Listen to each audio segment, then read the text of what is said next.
Magandang araw sa inyong lahat at welcome sa aking channel.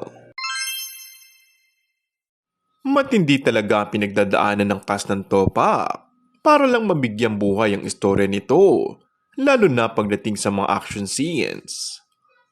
Sa Grand Media Conference ng pelikula, ikinuwento ni Julia Montes ng isa sa pinakamemorable sa kanyang eksena ay ang pagtalon niya mula sa second floor ng isang warehouse.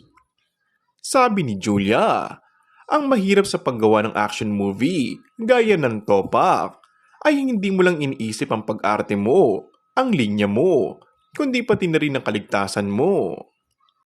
Hindi lang si Direk Richard Somes ang umahanga kay Julia. Maraming mga kapwa celebrities ang napanganga sa mga eksena nito.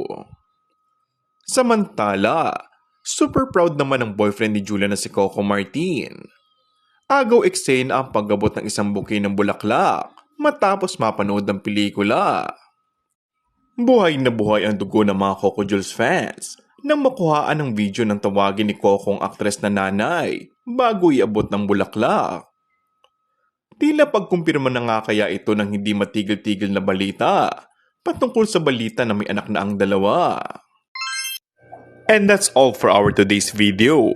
Kung bago ka lang sa aking channel ay mag-subscribe at pindutin na rin ang notification bell. Maraming salamat!